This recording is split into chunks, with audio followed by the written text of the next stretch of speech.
রজব ও শাবানে আমাদের বরকত দান করেন, হায়াতটা বাড়াইয়া রমজান পর্যন্ত পৌঁছাইয়া দেন। নবীজি দোয়া করে মরলেও যেন রোজায় মরি। রমজানে জাহান্নামের দরজা বন্ধ, শয়তানের শিকল লাগানো, জান্নাতের দরজাগুলো খোলা। অতএব মরণ যদি হয় রমজানে রোজার হালাতে দিও। সকাল ৯টার সময় ঘুম থেকে উঠছে, ডাক দিয়া বলে আম্মু। কি বলে? আমি একটু শাহরাস্তি বাজারে যাব। কেন? কয় আমার এক বন্ধু আসবে, কলিগ আসবে, আমি ১ ঘন্টার জন্য। ঠিক তো? কহা। আম্মু বলে তাড়াতাড়ি আসবি। বাইকটা নিয়ে এমন একটা দৌড় মারছে, ১ ঘন্টার মধ্যে আমার বাবা চলে আসবে, মায়ের কান সাজাক। ২-৩ ঘন্টা হয়ে গেল, মায়ের অন্তরে একটা বাড়ি মারছে। মা টেলিফোন করা শুরু করলো, ঋণ হয়, কেউ রিসিভ করে না। হঠাৎ কে যেন মোবাইলটা রিসিভ করে, বলে কে তুমি? বলে মোবাইলওয়ালার মা। বলে ওর কি বাবা নাই কাছে? দাও বাবার কাছে দাও। মা দৌড়ে গিয়ে কয় দেখো তোমার ছেলের মোবাইল কে জানি ধরছে, ধরো। বাবায় বলে কে তুমি? বলে কে তুমি? বলে আমি মোবাইলওয়ালার বাবা। বাড়ি কই? আমার বাড়ি হইল এলাকার নাম কি, সিকিউরিটির কাছাকাছি। তাই নাকি? বলে সময় কম, তাড়াতাড়ি আসো শাহরাস্তি বাজারে, ছেলের লাশটা নিয়ে যাও। বাইক এক পার্শ্বে পড়ে আছে, ছেলে রাস্তার এক পার্শ্বে, মাথা ফেটে রক্ত বের হচ্ছে, লাশ নিয়ে যাও। যুবক পায়ে ধরে বলছি বেয়াদবি মাফ করে দাও। আমি যা বলতেছি কি বানায় বলতেছি? এগুলো হয় না? হয় না? তা লিখে রাখ, গড্ডে যখন বেরোবি না, মায়ের থেকে চির বিদায় নিয়ে যাস। আর ভালো কামে তো আর যাও না, যাও তো আকাম করতাম। তুই তো ভালো কাজে বের হও না, তুই তো যাও আড্ডা দিতে। তা তোরে আল্লাহ বাঁচাবে কেন? নামাজ নাই, রোজা নাই, মায়ের সাথে বেয়াদবি, বাবার সাথে বেয়াদবি, তো তুই বাঁচবি কেমনে? তুই তো চাকার তলেই ঢুকবি।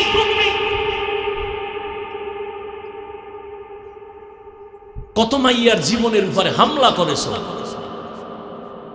আল্লাহ তোরে এমনি ছেড়ে দিবে? এত সোজা মনে করেছ? আল্লাহ হেদায়াত দান করুন, আল্লাহ হেদায়াত দান করুন, আল্লাহ হেদায়াত দান করুন। মরবি না, তোরে জবাই করবে, জবাই। কার পিছে ঘুরা দাড়ি কাটছ? ও বাবা, তুমি কার পিছনে কি পাওয়ার আশায় ঘুরে নামাজ ছাড়ছ? যার পিছনে ঘুরো লেখ লেখ, এগুলি কলম খাতা লয়ে বইস, লেখা রাখ। যার পিছনে ঘুরে নামাজ ছাড়ছ, ও তোর কেমন দুশ্মন জানো? একটু স্বার্থে আঘাত লাগলে শুধু দল থেকে নাম কাটবে না, লিখে রাখ, কল্লা কেটে ফেলবি, মনে রাখিস। সোনার বাংলার চান্দাবাজি আর ধান্দাবাজি রাজনীতি বুঝো? স্বার্থে আঘাত দিবি, দল থেকে নাম কাটবে না, কি কাটবে? কল্লা। এলো চান্দাবাজি আর ধান্দাবাজি রাজনীতির ফলাফল। হায় হায় হায় হায়।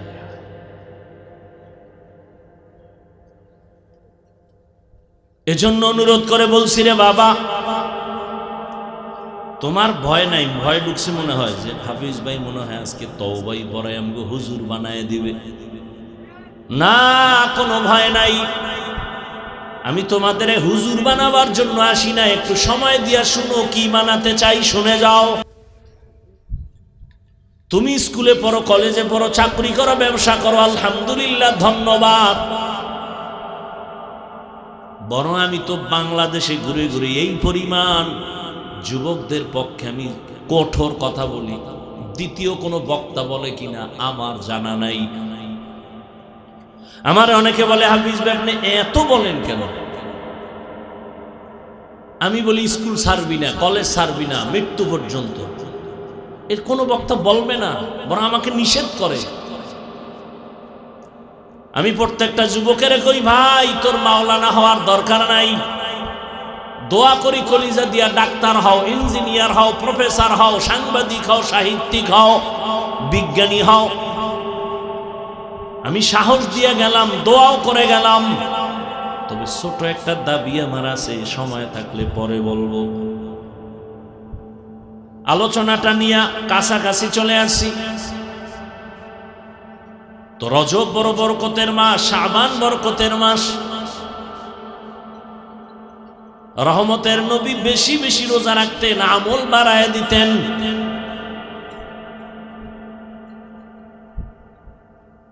আল্লাহ পাক রব্বুল আলামিন নবীকে মেরাজ করাইছেন, এতে কোনো সন্দেহ নাই। তবে রজবে করাইছেন এই গ্যারান্টি দেওয়ার কোনো অধিকার কারো নাই। কারণ রসুলের মেরাজ হওয়ার ক্ষেত্রে 7টা মাসের নাম আছে। কোন ঐতিহাসিক বলছেন নবীজির মেরাজ হয়েছে রবিউল আউয়াল, কেউ বলেছেন রবিউল আখির, কেউ বলেছেন জুমাদাল উলা, কেউ বলেছেন জুমাদাল উখরা, কেউ বলেছেন রজব, কেউ বলেছেন শাওয়াল, কেউ বলেছেন রমাজানে নবীর মেরাজ হয়েছে। অতএব রজবেই হয়েছে এই গ্যারান্টি দেওয়া যাবে না। এবার আসেন মেরাজ। ধৈর্য হবে তো? এই মাত্র শুরু করতেছি মেরাজ নিয়ে। মেরাজ শব্দের অর্থ হলো উরুশ থেকে মেরাজ, সম্মানের লাইনে উপরের দিকে অগ্রগামী হওয়া, এর নাম মেরাজ। এটা আবার দুই প্রকার, জাহিরি বাতিনি। জাহিরি ভাবে সম্মানের দিকে উপরে যাওয়া, বাতিনি ভাবে যাওয়া। বাতিনি ভাবে মানি একই দস্তারখানের মধ্যে প্লেট আছে 10টা, এই নবী বসা, আবু বকর বসা, ওমর বসা, আলী বসা, উসমান বসা রাদিয়াল্লাহু আনহুম, একই দস্তারখানে বসা, একই খানা খায়, কিন্তু মর্যাদায় সব এক নি। এটা হলো উরুজে বাতিনি। আর একটা হলো জাহিরি উরুজ, চোখের সামনে মর্যাদা। যেমন আমিও বয়ান করি, আমাদের হযরতরা বয়ান করছেন, আপনারাও বয়ান শুনতেছেন। আমরা সবাই তো মানুষ হিসেবে দামি। তবে আমাদের হযরতের দাম কম না বেশি? এই কারণে উপরে বসছেন, জাহিরি ভাবে সম্মান। রহমতের নবীকে আমার আল্লাহ বাতিনি উরুজ দান করছেন, জাহিরি মেরাজ দান করছেন। ভালো করে খেয়াল করেন, মেরাজ সমস্ত নবীদের মেরাজ হয়েছে, সমস্ত রসুলদের মেরাজ হয়েছে, আমার নবীরও মেরাজ হয়েছে। সমস্ত নবীদের মেরাজ জমিনে, আর আমার নবীর মেরাজ হলো আরশে আজিমে। সমস্ত নবীদের মেরাজ হলো ইমতিহান, আর আমার নবীর মেরাজ হলো ইনআম। সমস্ত নবীদের মেরাজ ইমতিহান মানে পরীক্ষা, আমার নবীর মেরাজ পরীক্ষা না, পুরস্কার। সব নবীদের মেরাজ পরীক্ষা, আমার নবীর মেরাজ পুরস্কার। সমস্ত নবীদের মেয়েরাজ জমিনে হলো কেন, আর আমার নবীটা আরশে আজিমে কেন?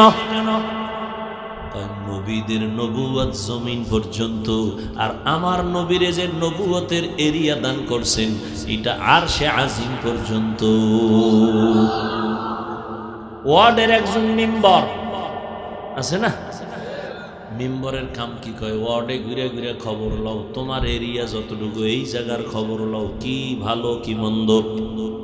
চেয়ারম্যান সাহেব আপনিও কি এতটুকু কয় না? আমার এরিয়া পুরা ইউনিয়ন, কয় পুরো ইউনিয়নের খবর লও। চেয়ারম্যানের সীমানা ইউনিয়ন, এমপির সীমানা থানা, যাও পুরা থানা ঘুরো, খবর নাও। মন্ত্রীর এরিয়া পুরা দেশ, তুমি পুরা দেশে ঘুরো আর খবর নাও। সরকার বাহাদুর, পুরা দেশের জিম্মাদার, এ কারণে সরকার পুরা দেশের খবর নেয়। মেম্বার নেয়নি, নিলে মানুষ এটার খারাপ করব, তোমার ওটা কাম, ওটাতে আকাম, তুমি তোমার ওয়ার্ড নিয়ে চিন্তা করো, ঠিক না? মুসা নবীর নবুয়তের এরিয়া এতটুকু, নবী এখানেই নবুয়তের মেরাজের কাজ দায়িত্ব পালন করেন। ঈসা নবীর নবুয়তের এরিয়া যতটুকু, ততটুকুই তার মেরাজের সীমানা। আমার নবীর নবুয়তের এরিয়া শুধু জমিন না, আল্লাহ তাআলা পুরো আসমান, লৌহ কলম, আরশে আজিম পর্যন্ত দিয়েছেন। এজন্য আল্লাহ বলেন, আমি রব্বুল আলামিন, আপনাকে আমি বানাইলাম রহমাতুল লিল আলামিন। আমি জগৎ সমূহের জন্য রব, আর আপনাকে বানাইছি জগৎ সমূহের জন্য রহমত। সমস্ত নবীদের মেরাজ হলো পরীক্ষা, আমার নবীর মেরাজ হলো কি? পুরস্কার। আরে পরীক্ষা ছাড়া কি আবার পুরস্কার পায়নি? পায়? ওরে পুরস্কার পাইলেই তো পরীক্ষা। আমার নবীরে যদি পুরস্কার দেয়, নবীর পরীক্ষা কোথায়? নবীর পরীক্ষা তো সব নবীদের থেকে বেশি, সমস্ত নবী রাসূলদের থেকে অনেক বেশি। মূসা নবীর পরীক্ষা, তুর পাহাড়ে চলতেছে পরীক্ষা, মেরাজ। ইউনুস নবীর মেরাজ, মাছের পেটে মালিকের সাথে গোপন সম্পর্ক, সম্মানের দিকে অগ্রগামী হওয়া। ইব্রাহিম নবীর মেরাজ, পরীক্ষা চলে আগুনের ভেতরে, মাওলার সাথে গোপন সম্পর্ক, উরুজ হচ্ছে, আল্লাহর কাছে মর্যাদা বাড়তেছে। ইসমাঈল নবীর পরীক্ষা, সূর্যের নিচে মেরাজ। জাকারিয়া আলাইহিস সালাম করাতের নিচে। এইভাবে সমস্ত নবীদেরকে পরীক্ষায় ফেলে আল্লাহ মেরাজ দিয়েছেন। আর আমার নবীর আল্লাহ পরীক্ষা করার পরে পুরস্কারের জন্য আরশে আজিমে ডাকছেন। পরীক্ষা কি? কয় নবী দুনিয়াতে আসে একদিন আব্বা বলে ডাক দিতে পারেন না, কঠিন পরীক্ষা। রহমতের নবী এমন একটা সমাজে আসছেন, যেই সমাজের মানুষ চরিত্রহীন, লম্পট। 6 বছরে নবী মা হারায় ফেললেন, নবীর পরীক্ষা। 8 বছরে দাদা আব্দুল মুত্তালিবেরও হারায় ফেললেন, পরীক্ষা। চতুর্দিকে নবীর দুশমন। রহমতের নবীরে রাস্তায় কাটা দেয়, বাড়ি আটকায়, নবীকে মেরে ফেলবে। একদিন আর দুদিন না, নবীর দুনিয়াতে মা বাবা নাই। আল্লাহ পাক দুইটা ছায়া দিলেন দারুল আসবাব। 1 নম্বর ছায়া চাচা আবু তালেব, আর একটা ছায়া খাদিজা রাদিয়াল্লাহু আনহা। একই বছরের মধ্যে আকপিস করে দুইজন চলে গেলেন, কঠিন পরীক্ষা। আম্মা জান আয়েশা রাদিয়াল্লাহু তাআলা আনহা রহমতের নবীকে জিজ্ঞাসা করলেন, ইয়া রাসূলুল্লাহ, জীবনে আপনি অনেক কষ্ট করেছেন, তবে এমন কি কষ্ট যে বারবার আপনাকে বেশি আঘাত করে? এমন কোন কষ্টটা? রহমতের নবী কাঁদেন আর বলেন, হে আয়েশা, তায়েফের ময়দানের কষ্ট আমাকে বারবার কাঁদায় আর আঘাত করে। আমি এতিম, পায়ে হেঁটে পাথরওয়ালা জমিন পড়ি আমি তায়েফের ময়দানে গেলাম দাওয়াতের জন্য। ওই কাফের বেঈমানেরা বাচ্চাদের লেলিয়ে দিল আমাকে পাথর মারার জন্য। আমার শরীরে মশা পড়ে না, মাছি পড়ে না, আমার ঘাম থেকে মেশকের ঘেরান। কিন্তু আয়েশা জানো না, ওই কাফের সন্তানগুলো এই পরিমাণ পাথর মারলো, বৃষ্টির মতো রক্ত পরে আমার জুতা আটকায় গেছে। আমি চোখের পানি ফেলি আর কান্না করি। শুধু পাথর মারে, আর এক দল আমার চতুর্দিকে খালি লাফায় আর হাসে, তামাশা করে আর গালি দেয়। আল্লাহ বরদাস্ত করতে পারেন নাই, জিব্রাইল আমিনকে পাঠাইছেন। নবীর অর্ডার নিয়ে তায়েফের জমিন উল্টায়া দাও, আমি নিষেধ করেছি। এত কষ্ট জিব্রাইল, ওদের মারিও না, ওরা আমাকে চিনে না। আজ আমি কত বড় ইয়তীম। শুধু কি তাই, নবীর কঠিন পরীক্ষা। নবী যদি দোয়া করতেন উহুদ পাহাড় স্বর্ণ বানাইতেন, কিন্তু রহমতের নবীর এমন কষ্ট। শিয়াবে আবু তালিবের মধ্যে 3 বছর নবীকে গৃহবন্দী করে রাখছেন, চতুর্দিকে পাহাড়। নবী বলেন, আমার 4 কন্যা সহ আমরা আটকানো, গৃহবন্দী, খানাও দেয় না, পানিও দেয় না। আমি গাছের পাতা সিরিয়া চাবাইয়া চাবাইয়া খাইয়া আমার পেটের ক্ষুধা নিবারণ করি। ওই সময় আমার সহধর্মিণী খাদিজা, আরবের বড় সম্মানের নারী, সে তার সব বাদ দিয়া আমার মোহব্বতে তিনি আইসা উপবাস আমার সাথে কাটাইছে। আল্লাহ কয়, নবী আপনারে পরীক্ষা তো কম করি নাই, এইবার আমি পুরস্কার দেওয়ার জন্য আরশে আজিমে আপনাকে ডাকতেছি, সমস্ত নবী রাসূলদের সামনে হাজির করাচ্ছি, পুরস্কার দেওয়া হবে রহমতের নবীরে। আল্লাহ তাআলা এই পুরস্কারের জন্য ডাকার ক্ষেত্রে আল্লাহ প্রথমেই বললেন সুবহান, আমি পবিত্র। আল্লাহ তো পবিত্রই তো পবিত্র, কখনো তো অপবিত্র ছিলেন না। আল্লাহ কি অপবিত্র? তাহলে পবিত্র শব্দ বলার দরকার কি? মানে চেয়ারম্যান সাহেবের প্রশংসা করতেছি, ভাই আপনাকে এলাকার চেয়ারম্যান ভালো মানুষ, চোর না, কি না? চোর না, ভালো মানুষ।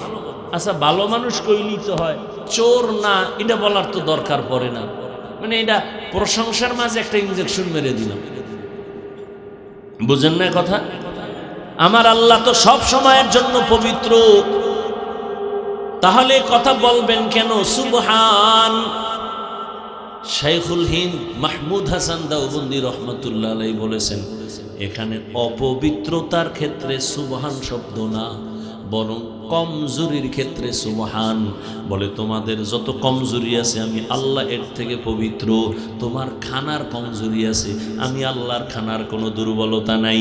রহমতের নবী না খাইলে দুর্বল, না ঘুমাইলে দুর্বল, আমি মাওলাই দুর্বলতা থেকে পবিত্র।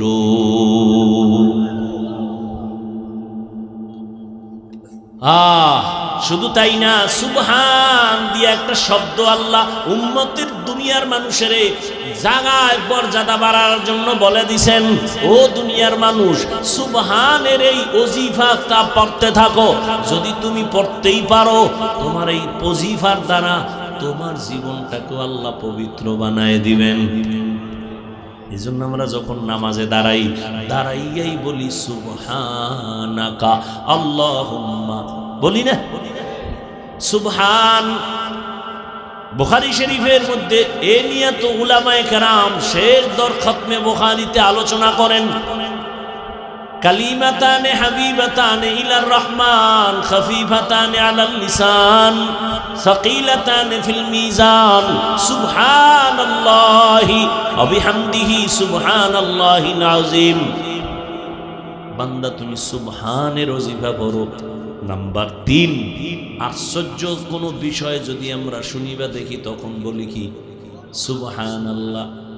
কি বলি? সুবহানাল্লাহ। কারো জ্যৈষ্ঠ মাস, কারো সর্বনাশ। হ্যাঁ, এক বালতি দুধের মধ্যে এক ফোঁটা নাপাক পড়লে সব কি নাপাক। ইশারায় বলে দিলাম, আর বিস্তারিত বলবো না। আমি খুব দ্রুত ইনশাআল্লাহ আপনাদের ধৈর্য আমি নষ্ট করব না। তো সুবহান দিয়ে আল্লাহ বুঝাইলেন রহমতের নবীর এই সফরটা কত বড় আশ্চর্য ধরনের সফর। 4 নাম্বার, ও দুনিয়ার মানুষ, 1500 বছর পরে এখনো বহু বেঈমান আর নাস্তিকরা মেরাজ মানে না। বলে মোহাম্মদ অল্প টাইমে কেমনে গেলেন, আবার কেমনে আসলেন? এটা ঘুমের ঘরে হয়েছে। আল্লাহ বলেন আমি সুবহান, তোমার সব মেধার দুর্বলতা থেকে আমি আল্লাহ পবিত্র। এখানে আর এক জবাব হলো, রহমতের নবী মেরাজে যান নাই, আন নাই, আল্লাহ নিছেন। কে নিছেন? আল্লাহ নিছেন, আবার আল্লাহ পাঠায় দিছেন। এবার প্রশ্ন থাকলে আল্লাহরে করো, মুহাম্মদের উপরে কেন? মুহাম্মদ তো আমার বন্ধু। কেমন বন্ধু? ঈসা নবী আমার বন্ধু, ইব্রাহিম আমার বন্ধু, দাউদ আমার বন্ধু, সুলাইমান আমার বন্ধু, মুসা নবী আমার বন্ধু, ঈসা নবী আমার বন্ধু, মুহাম্মদ আমার বন্ধু। তবে ব্যবধানটা কোথায়? সব নবী রাসূল আমি আল্লাহ তাআলার আশিক, আর আমি আল্লাহ একা মুহাম্মদের আশিক। প্রশ্ন আমারে কর, আমার বন্ধু আসমানে যায় নাই, আমি নিছি। এখন প্রশ্ন কর আমি কেমনে নিলাম? প্রশ্ন এখানে কর, এবার শোন আমি কেমনে নিলাম।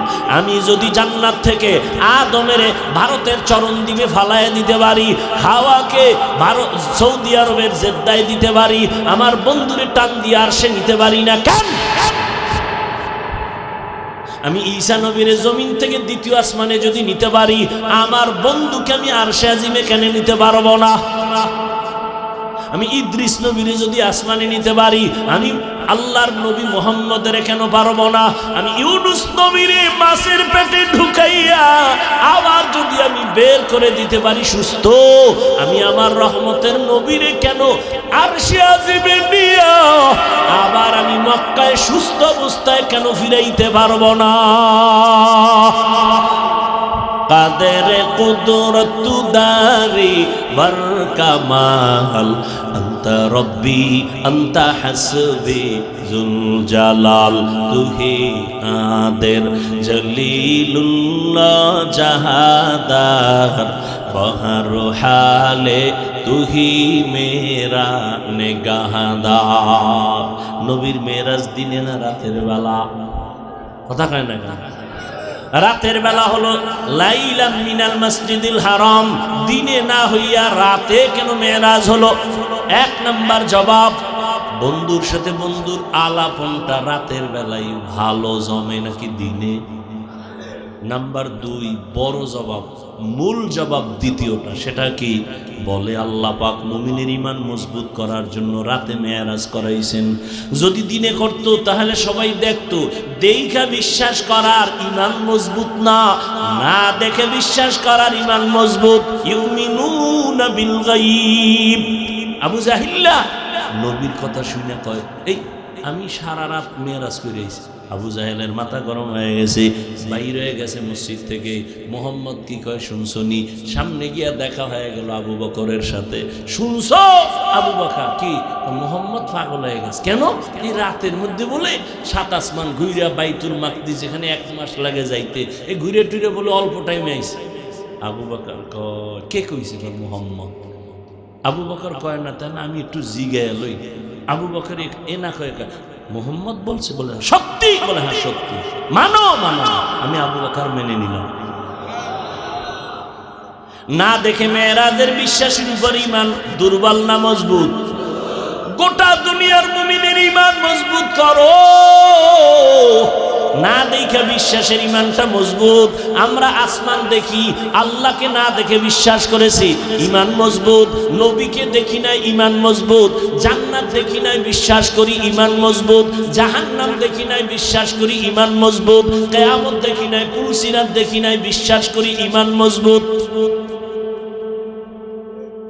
এই জন্য আমাদের ঈমান পাকা মজবুত, আমরা মুমিন। এই জন্য অন্য নবীর উম্মতের তুলনায় আখিরি নবীর উম্মতের মর্যাদা অনেক বেশি। আল্লাহ পাক রব্বুল আলামিন মেরাজ শুরু করাইতে গিয়া বললেন, আল্লাযী আসরা বিআবদিহি লাইলাম মিনাল মসজিদিল হারাম। মেরাজ শুরু হলো মসজিদ থেকে, বাইতুল্লাহ থেকে। ঠিক না? বাইতুল্লাহ থেকে মেরাজ শুরু। কেন? বান্দা তোমার মেরাজও মসজিদ থেকে শুরু করতে হবে। এজন্যই তো দেখেন আমরা নামাজ পড়ি মসজিদের মধ্যে গিয়া।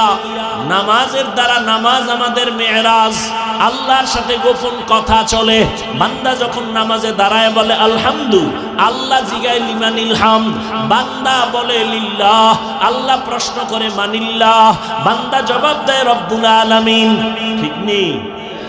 এ কারণে নামাজ যেমন ইবাদত, বাইতুল্লাহ তাওয়াফ করে এটাও ইবাদত, যাকাত দেনেওয়ালা যাকাত দেয় সেটাও ইবাদত, হজ করেনেওয়ালা হজ করে সেটাও ইবাদত। ব্যবধানটা কোথায়? কয় হজ করেনেওয়ালা বাইতুল্লাহ যখন ঘুরে কেউ যদি সালাম দেয় নেওয়া যাবে নি? কয় যাবে। কেউ যদি খানা দেয় খাওয়া যাবে নি? কয় যাবে। যাকাত দেনেওয়ালার সামনে কেউ সালাম দেয় নেওয়া যাবে নি? যাবে। নামাজে যখন দাঁড়ায় যায় তখন সালাম দিলে যাবে নি? যাবে না। কেন? সালাম কেন সেখানে চলবে না? মেরাজে চল, আরে হজে চলে, তাওয়াফের মধ্যে চলে, যাকাতের আমলে চলে, নামাজের আমলে খানা চলে না কেন? এটা তো মেরাজ চলতেছে, মালিকের সাথে উরুজ হচ্ছে, সম্মানের কথা চলতেছে, এখানে সালাম চলবে না। এখন সম্পর্ক জমিনের সাথে নাই। নামাজে বান্দা যখন দাঁড়াইছে তখন সম্পর্ক আরশে আজিমের মালিকের সাথে। এখন তার জমিনের সাথে কোনো সম্পর্ক নাই। এবার তার উরুজ চলতেছে, মোহাব্বত, আল্লাহর মোহাব্বতের তুফান তার ভেতরে চলতেছে। এখন সালাম চলবে না, খানা চলবে না। সালাম শেষ করে, নামাজ শেষ করে যখন বান্দা ফারেগ হবে, এখন সালাম দাও চলবে, এখন তুমি খানা দাও খাওয়া যাবে। মেরাজ শুরু হয়েছে মসজিদ থেকে। তোমার আমার মেরাজের মূল ফল হলো নামাজ 5 বেলার, এটাও তোমার কায়েম করবা মসজিদে গিয়া। তার মানে বউ লইয়া যাও, হ্যাঁ, এই ফেসলা খাইও না। মরাডারে মারো কেন, লড়ে কেন? এমনি নাচনেওয়ালা বুড়ি আরো যদি পায় ঢোলের বাড়ি। আল্লাহ ফিতনা থেকে গোটা জাতিকে হেফাজত করে। রহমতের নবীকে আল্লাহ পাক মেরাজের জন্য জিবরাইল আমিনকে বললেন, যাও জান্নাত থেকে বোরাক নিয়ে যাও। হুয়া হুকুম জিবরাইল কো ইউশতাব, बोराके के जन्नत से कर इंतखाब, सजा उसको ज़ेवर से तू ताबा पा, फिर उसको तू काबा में ले करके जा। রহমতের নবীরে নিয়ে আসলেন, নেওয়ার জন্য বোরাক নিয়ে আসলেন জিবরাইল বাইতুল্লাহর কিনারায়। এখানে নবীকে ঈশা, নবী ছিলেন ঘুমের মধ্যে, নবীকে সজাগ করার জন্য জিবরাইল হাজির। নবী কোথায় ছিলেন? বলে 3 জায়গার কথা। নবী চাচাতো বোন উম্মে হানির ঘরে ঘুমান, কেউ বলে না নবী হাতিমে কাবায় ঘুমন্ত, কেউ বলে না নবী শিয়াবে আবু তালিবের মধ্যে ঘুমন্ত। এগুলোর সমাধান আছে, বলার সুযোগ নাই। রহমতের নবীকে যখন সজাগ করতে গেলেন, জিবরাইল আমিন ঘরের ছাদের মাঝখান দিয়ে নিচে নামলেন। নবীজি ঘুমন্ত। জিবরাইল আমিনের 600 নূরের পাখা নবীজির মাথায় স্পর্শ করে না, শরীর স্পর্শ করে না। জিবরাইলের নূরের পাখা রহমতের নবীর পা মোবারকের পাতায় স্পর্শ করলো। নবী সজাগ হয়ে গেলেন। রহমতের নবী সজাগ হইয়া তাকায় দেখে জিবরাইল এখানে হাজির। নবী ওইটা প্রশ্ন করলেন, ও ভাই জিবরাইল কেন আসলেন? মেরাজ কান শুকনা, সবক নাও। ঘুমের মানুষ কেমনে সজাগ করবা? রহমতের নবীর সবক দিয়ে দিলেন। ঘুমের মানুষ যদি সজাগ করতে চাও, মাথার মধ্যে কোনো হাত নয়, শরীর স্পর্শ না, পায়ের মধ্যে চাপ দাও হালকাভাবে, তাকাইয়া তোমারে দেখবে, কোনো ভয় লাগবে না। কে ডাকলো বুঝতে পারবে। পেছন দিক দিয়ে যদি আঘাত হয় হঠাৎ করে ভয় পেতে পারে। ঘুমের থেকে সজাগ করার আদব শিখায় দিলেন। নবী বলেন, কেন আসছেন? বলে, আজকে দরজা থেকে উপর দিয়ে নামলেন কেন? জিবরাইল আপনি উপর দিয়ে আসলেন কেন? দরজা আছে। আজকে তো উল্টা নামছি তো, কারণ সব ব্যবহার উল্টা শুরু হবে, মাত্র শুরু হয়ে গেল। আজ আপনার সাথে সব মুআমালা হবে উল্টা। নবীকে ধরিয়া চলে গেলেন হাতিমে কাবায়, ওখান থেকে জমজম কূপের কিনারায়। রহমতের নবী বলেন, আমাকে জমজম কূপের কিনারায় নিয়ে চিৎভাবে শোয়াইয়া আমার বুকটাকে চিরলেন। এরপরে কলবটাকে বের করিয়া স্বর্ণের পেয়ালার মধ্যে রাখলেন। জমজমের পানি দিয়া ধুইয়া এবার ভেতরে দিয়া হালকা চাপ দিলেন। আবার আমি দেখতেছি সব কিছুই বলি না। আমার মাথার কিনারায় 70,000 ফেরেশতা, আমার ডানে 70,000 ফেরেশতা, আমার বামে 70,000 ফেরেশতা, আমার সামনে 70,000 ফেরেশতা। আমি সজাগ হয়ে দেখি আমার বুক ঠিক আছে, সেলাই লাগে নাই, রক্ত যায় নাই, ব্যথাও পাই নাই। এটাকে এখন বলি ওপেন হার্ট সার্জারি। এই দুনিয়ার চিকিৎসার বিজ্ঞানীরা, তুমি ওপেন হার্ট সার্জারি করে লাভ দিও না। আমার আল্লাহকে, আমি আমার রসুলকে 4 বার ওপেন হার্ট সার্জারি করেছি। অতএব বাহাদুরি আল্লাহ করবে, তুমি বান্দার কোনো বাহাদুরি নাই। বলার সময় নাই, বহু ঝামেলা চলতেছে ধর্ম নিয়ে বাংলাদেশে। ঘুমাইয়া স্বপ্নে দেখি কে যেন স্বপ্নের মধ্যে বলে, নবীর কলবটা কি নাপাক নি? কেন? কথা হলে ধুইল কেন? বুঝেননি কথা? ঘুমের মধ্যে দেখছি, সজাগ না, স্বপ্নে কে জানি কয় নবীর কলমটা নাপাক নি, ধুইল কেন? আচ্ছা আমাকে একটু জবাব দেন, যেহেতু বইলেই ফেলাইছি। নবীজি অজু করতেন না করতেন না? বলেন। নবী গোসল করতেন। অজু আমরা করি না কেন? পবিত্র হওয়ার জন্য, তাই তো? নবী নাপাক, তো অজু করলেন কেন? নবী নাপাক, তো গোসল করলেন কেন? এই প্রশ্নের যেই জবাব, রসুলের কলব ঝমঝম দিয়ে ধুইলেন কেন, ওই প্রশ্নের সেই জবাব। আরো জবাব আছে, ধৈর্য তো শেষ, আমারটাও শেষ, আমনেগোটাও শেষ। ভাইয়েরা আমার,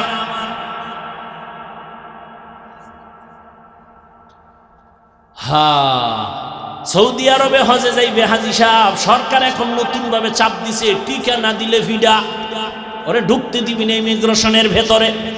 টিকা কেন, ইনজেকশন কেন? কয় বাংলাদেশের আবহাওয়া সৌদির আবহাওয়া এক না, এখান থেকে পাওয়ার লইয়া বের হও, সৌদি গিয়া যেন ওই আবহাওয়া তোমার সাথে অ্যাডজাস্ট হয়ে যায়। রহমতের নবীকে আল্লাহ জমজমের পানি দিয়া সব কিছু গোসল করায়া সুন্দরভাবে এবার পাওয়ার দিয়া দিলেন। এমন জগতে রহমতের নবী যাবেন, ওখানের আবহাওয়াও যেন নবীর কোনো ক্ষতি করতে না পারে, ওখানের আবহাওয়া যেন কোনো ক্ষতি না হয়। ও নবীর উম্মত, খবরদার রহমতের নবীর উপরে ভক্তির সাথে কথা বলবা। আল্লাহ সবাইকে তৌফিক দান করেন। নবী বললেন, বোরাকে উঠলাম, বাইতুল্লাহ থেকে 1 মাস লাগে বাইতুল মাকদিসে যাইতে, এক কদম এক পলকে আমি বাইতুল মাকদিসে গিয়া হাজির হয়ে গেলাম। এক কদম, সুবহানাল্লাহ। না যেই তাহলে বিড়ি টানো, সুবহানাল্লাহ কেমন? আল্লাহ হেদায়াত দান করুন। এক টানে, কিন্তু এর মধ্যে কত কাহিনী ঘটে গেছে। আমি এই সফরে বাইতুল্লাহ থেকে বাইতুল মাকদিস 1 মাস আমার যাইতে লাগছে এক পলক। এর মধ্যে মদিনায় নামছি, নামাজ পড়ছি, মুসা নবীর এলাকায় দেখছি। আল্লাহ আমাকে দিয়া দেখায়া দিছেন, মুসা নবীর কবরের পার্শ্ব দিয়া যাই, তাকায়া দেখি মুসা নবী নামাজ আদায় করতেছেন। কি বলে? কবরের উপরে না নিচে? এখানে আরো ভেজাল লাগিয়ে গেছে। প্রত্যেকটা পয়েন্টে পয়েন্টে সবক। একদল খায় নবী মরেই নাই। কাল রাইতে একজনে দেখাইতেছে, আমি এই বয়ান এক জায়গায় করছি, ভিন্ন লাইনের একজনে ওরে ধমক আমারে বেয়াদব এরকম করতেছে, ইচ্ছা নয় বয়ানে। নবী জানাজা হইছে, কোথায় দলিল? বিভিন্ন কথা আমি বলছি, রসুলের জানাজা হয় নাই, কথা বলেন না। তো জিন্দা ব্যক্তির জানাজা হয়, কথা বলেন না। সোমবার দিন জোহরের নামাজের আগে রসুলের ইন্তেকাল, বুধবার দিন যাইয়া তাহাজ্জুদের সময় রসুলের দাফন। এত দেরি হলো কেন? নবীর সুন্নাত হলো তাড়াতাড়ি মাইয়েতের দাফন করো, নবীর কেন দেরি হয়ে গেল এত টাইম? ভিন্ন আলোচনা। এক কথায় রসুল তো ইন্তেকাল হয়েছেন। এরপরে কবরে যখন গেছেন, কিয়ামত পর্যন্ত সমস্ত নবীরা জিন্দা। قال رسول الله صلى الله عليه وآله وسلم الأنبياء أحياء في قبورهم يصلون। সমস্ত নবী রাসূল কবরে জিন্দা, নামাজরত অবস্থায় আছেন। আল্লাহ কয় ওয়াহুম ইউরজাকুন, আমি তাদের খানা দেই। কি দেই? একদল কয় নবীরা তো কবরে মরা, জীবনে জিন্দা না। একদল কয় নবী মরেই নাই, আর একদল কয় নবী মরছে আর জিন্দাই হয় নাই। ভেজাল দেখছেন নি? একদল কয় নবী মরেই নাই, আর একদল কয় নবী মইরা গেছে, জিন্দাই হয় নাই। আমরা আল্লাহ কয় আমি খাওন দেই।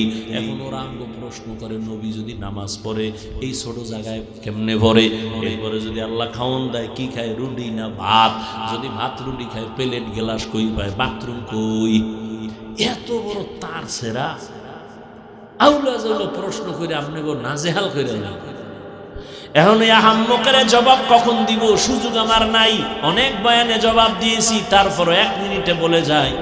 আমরা যখন মায়ের গর্ভে আল্লাহ আমগো দিছেন, 1 ফোঁটা নাপাক পানির থেকে, হাল আতা আলাল ইনসানি হিনুম মিনাদ দাহরি লাম ইয়াকুন শাইআম মাযকুরা ইন্না খালাকনাল ইনসানা মিন নুতফাতিন আমশাজিন নাবতালি ফাজআলনাহু সামিআন বাসীরা। وَلَقَدْ خَلَقْنَا الْإِنسَانَ مِنْ سُلَالَةٍ مِنْ طِينٍ ثُمَّ جَعَلْنَاهُ نُطْفَةً فِي قَرَارٍ مَكِينٍ ثُمَّ خَلَقْنَا النُّطْفَةَ عَلَقَةً فَخَلَقْنَا الْعَلَقَةَ مُضْغَةً ফাখালাকনাল মুদগাতা ইযামা ফাকাসাউনাল ইযামা লাহমা সুম্মা আনশানাহু খালকান আখার ফাতাবারাকাল্লাহু আহসানুল খালিকিন।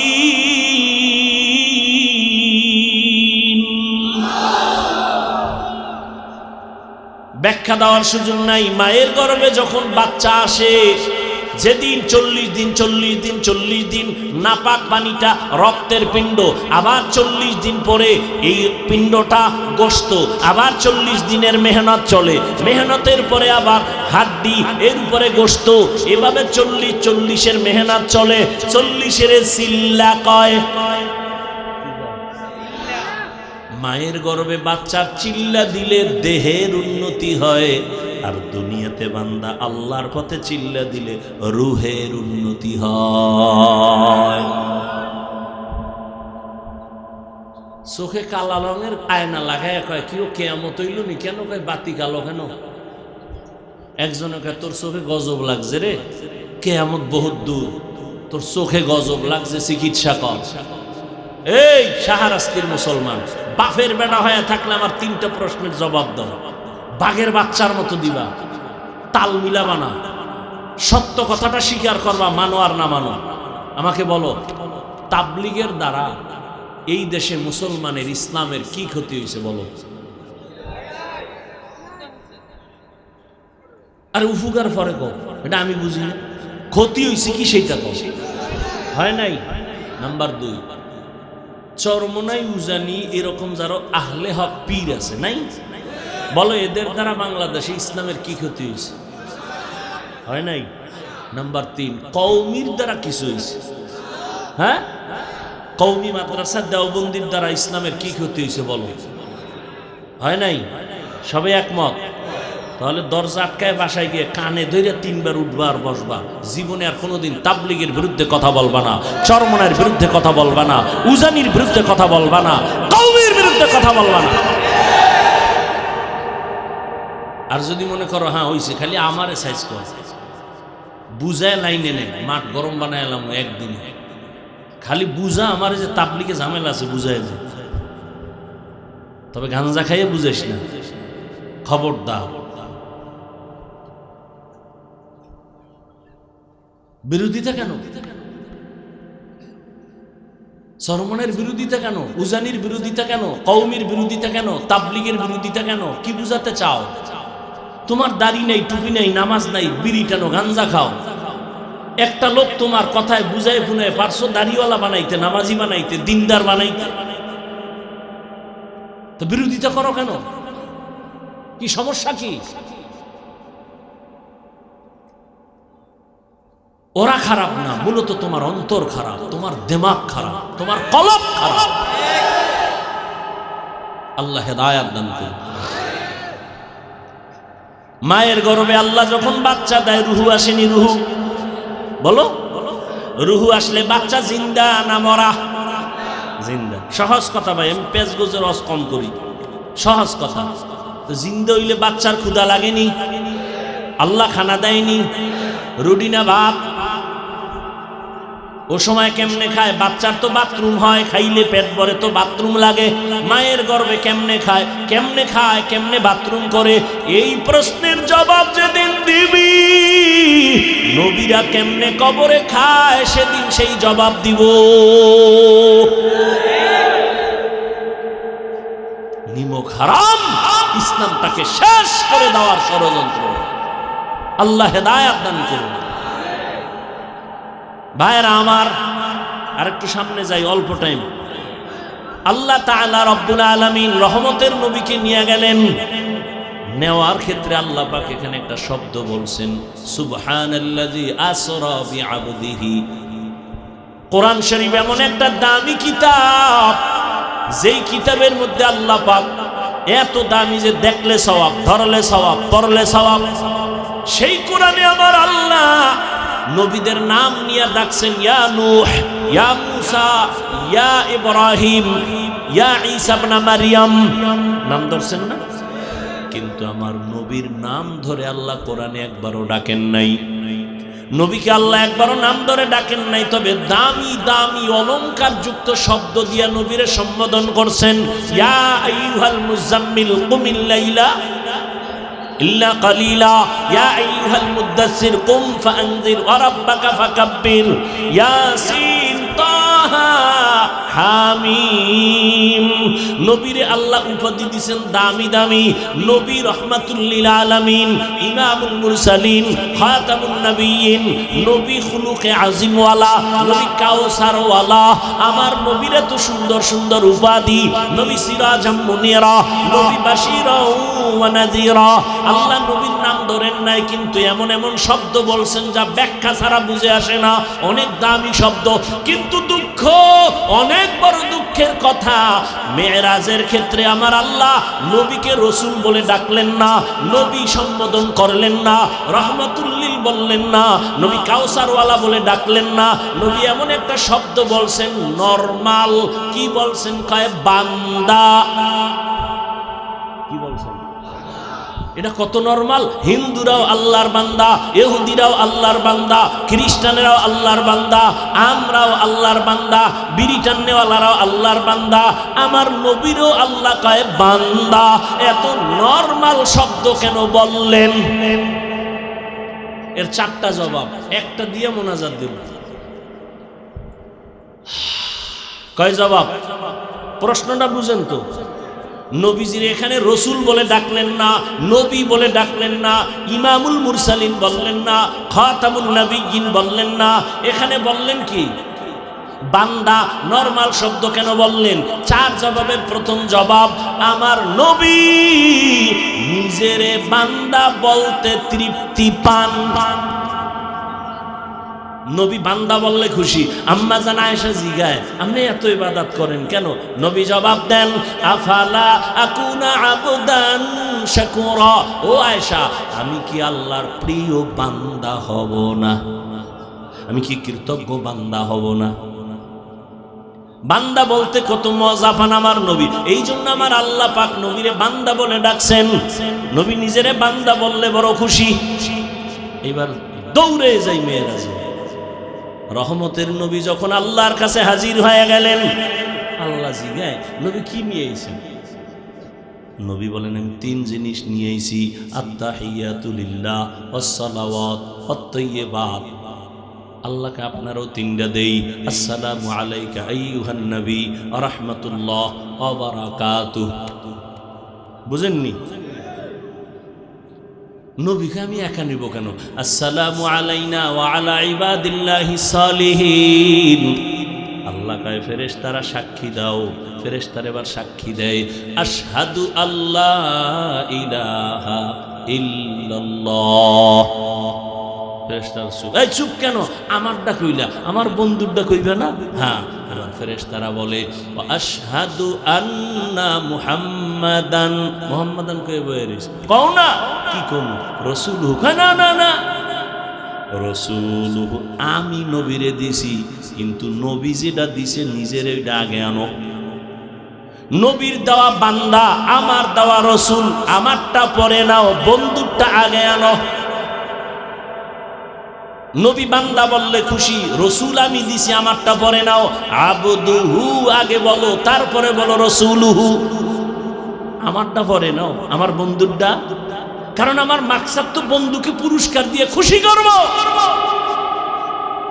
অনেক দল কয়, ওরে নবী তো দুনিয়ায় বান্দা, ওই আরশে আজিমে তো নবী নূর। আল্লাহ আর এক আয়াতে জবাব দিয়ে দিছে, ফাআওহা ইলা আবদিহি মা আওহা। বাস ইনজেকশন দিয়ে দিছে আল্লাহ। সেখানে আল্লাহ কয়, আমি বন্ধুরের কাছে ডাইকা, এরপরে আওহা ইলা আবদিহি, তার বান্দাকে ওহি দিলেন, যা দেওয়ার দিয়ে দিলেন। শুধু কি তাই? কিয়ামতের দিন ও বান্দার বড় দাম। জান্নাতি মানুষ যারা হবেন, আল্লাহ এদেরকে কইবে, জান্নাতের দরজায় তালা লাগানো দিকে কেউ যাবি না, তো কই যাবো? আল্লাহ ডাকবে, আয় আয় ইয়া আইয়াতুহান নাফসুল মুতমাইন্না ইরজিই ইলা রাব্বিকা রাদিয়াতাম মারদিয়া ফাদখুলি ফি ইবাদি ওয়াদখুলি জান্নাতি। এই জান্নাত পরে পরে, আমার বান্দা আগে। আমার প্রিয় বান্দাদের মজলিস ওখানে আরশে আজিমের নিচে, ওখানে আমার কলিজার বান্দারা বসা, সাদিকিন বসা, সলিহিন বসা, ওখানে উলুল আমর বসা, আহলে জিকির বসা, ওখানে আউলিয়ারা বসা। ওখানে আগে যাবি, এরপরে তাদের সহ জান্নাতে যাবি। আগে জান্নাত না আগে বান্দা? বলেন না কেন? বান্দার মূল্য না বেশি না কম? অনেক বেশি, অনেক বেশি। এরে নবী বান্দা কেন আল্লাহ বললেন? 2 নাম্বার কারণ, আল্লাহর সাথে বান্দার সম্পর্ক হওয়ার মূল মাধ্যম হলো ইবাদত। ইবাদত যে করে সে বান্দা, যার ইবাদত করে তিনি হলেন মাবুদ, আল্লাহ হলেন মাবুদ। মাঝখানে সম্পর্ক ইবাদত, আমরা যারা করি তা আমরা হলাম বান্দা। আল্লাহ তাআলা বলেন, ও বান্দা, রহমতের নবী কেমন বান্দা? সারা দুনিয়ার মধ্যে যত ইবাদত করনেওয়ালা আছে, এর মধ্যে শ্রেষ্ঠ ইবাদত করনেওয়ালা হলেন আমার নবী। আমার নবীর মতো ইবাদত করনেওয়ালা কেউ জানা থাকলে বলেন। নবী তাহাজ্জুদ পড়ছেননি, ইশরাক পড়ছেননি, আউয়াবিন পড়ছেননি, চাশত পড়ছেননি? নবী সারা রাত নফল নামাজ পড়ছেননি, তেলাওয়াত করছেননি? আপনি কোন জায়গায় ফতুয়া পাইলেন যে বেশি আমল লাগে না, নফল লাগে না? আপনি কি হাদিস না পড়েন? আপনি আমগো থেকে তো বেশি বেশি হাদিস পড়েন। আপনি কি জানেন না কিয়ামতের ময়দানে ফরজ আমলের ঘাটতি পূরণ করতে নফল লাগবে? ফরজ আমলের ঘাটতি পূরণের জন্য নফল, এজন্য নফল ইবাদত বেশি। বুখারী শরীফের ইবারত।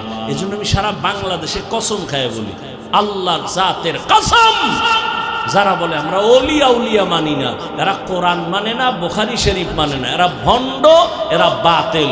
এদের যারা ভণ্ড বলে না তারাও ভণ্ড। যারা ওলিয়া উলিয়া মানে না তারা বাতিল, তারা ভণ্ড। তারা কোরআন মানে না, তারা বুখারী হাদিস মানে না, এরা ভণ্ড। শুধু তাই না, এদের যারা ভণ্ড স্বীকার করে না তারাও ভণ্ড। এই জন্য রহমতের নবী ইবাদতের দিক থেকে অনেক উপরে।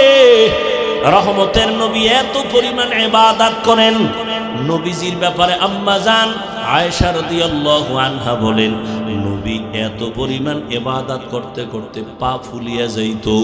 আল্লাহর নবী এত কষ্ট করতেন ইবাদতের ক্ষেত্রে।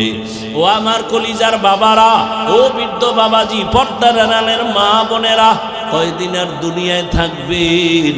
ও যুবকেরা, জীবনে তো কম নামাজ সারলা না, বেপরদায় কম চললা না, দাড়ি তো কম কাটলা না। আর কতদিন? স্কুলে পড়ো, কলেজে পড়ো, চাকরি করো, ব্যবসা করো, মা বাবার দোয়া, শিক্ষকের দোয়া, উলামায়ে কেরামের দোয়া নিয়া ভালো একজন সন্তান হিসাবে উঠো। ইঞ্জিনিয়ার হও, আদর্শ ইঞ্জিনিয়ার। প্রফেসর হও, আদর্শ প্রফেসর।